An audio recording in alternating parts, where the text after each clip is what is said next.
It's not the cards you have. It's how they are shuffled into the deck that matters. Okay, that doesn't make any sense, but how you shuffle the cards impacts their order and their condition.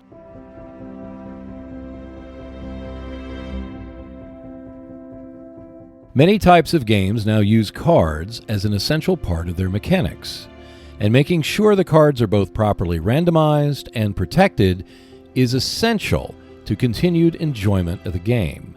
What follows are different types of shuffling techniques, their advantages and disadvantages, and whether you need to add protection to maintain the longevity of your cards. Overhand is one of the simplest and most used shuffling techniques. You start by holding the deck in one hand and using the other hand to pick up portions of the deck, followed by dropping them into a pile. You will want to repeat this technique several times to randomize the deck. The immediate advantage is that it requires no skill or special technique to shuffle in this manner. Plus, it does little damage to the cards themselves, even cards not protected by sleeves. The shuffling technique allows you to quickly randomize without bending the cards. However, there are a couple of downsides. The first is that it will take some time to properly randomize the cards. The overhand shuffling technique is not as efficient as compared to other techniques which do a better job of randomization over a short period. The second is that over time, you may see some impact to the edges of the cards from the occasional bumps that occur when shuffling. Using sleeves will absorb the damage. However, that will only occur if you shuffle the cards a lot.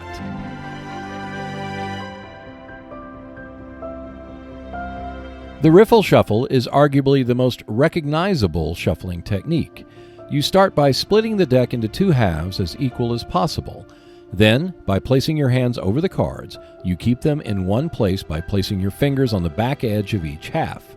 Place your thumbs on the front part of each half and lift. Then drop the cards one at a time from each half so they interlace as they fall to the table. You create a bridge, which then pushes the cards together into a single deck. The Riffle shuffle is one of the most effective and efficient methods of shuffling. Although it does take a little practice to get right, most people can riffle shuffle like a pro after a few tries. And then it only takes less than 10 riffle shuffles to sufficiently randomize a deck. Of course, the major downside is that by lifting the cards, you are doing damage to their integrity. Even when using sleeves as protection, the constant bending of the corners will over time start to weaken the material of the cards. The result is that the cards will have to be replaced at some point, depending on their overall quality. Another issue is that of deck size. It will be limited when using riffle shuffling.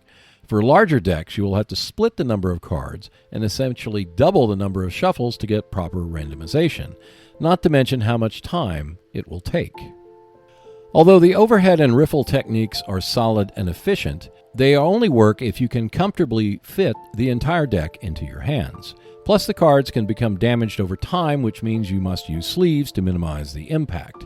However, there is one method that is simple, effective, and allows you to shuffle a deck of any size without the need for card sleeves. Pile shuffling is a form of shuffling that is performed one card at a time. You hold the deck in one hand and place the cards on the table to form 7 separate piles. Once you have created 7 piles of cards, you put them back together into a single deck.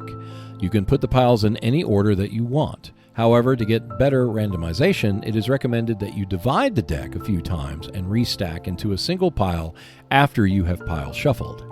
The immediate advantage of pile shuffling is that a deck of any size can be sufficiently randomized. This makes pile shuffling advantageous over overhead and riffle techniques where the deck is too large to be held. Another advantage is that pile shuffling limits the damage to the cards. There is no bending or cards being impacted on the edges.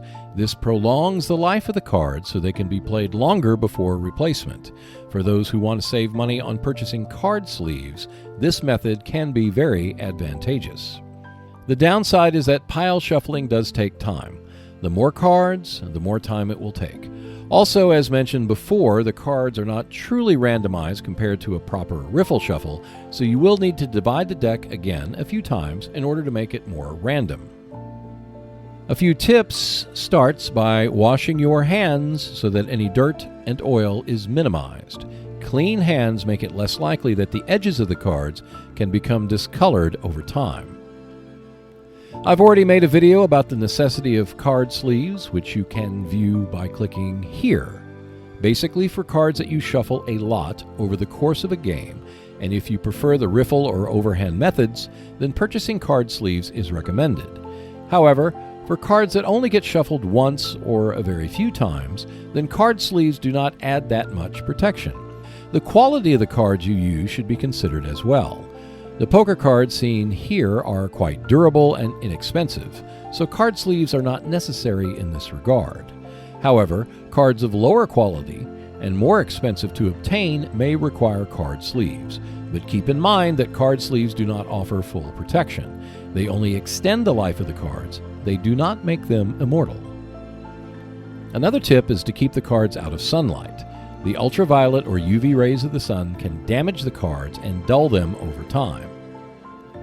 And now you have a not so complete but complete enough guide to shuffling and taking care of your cards.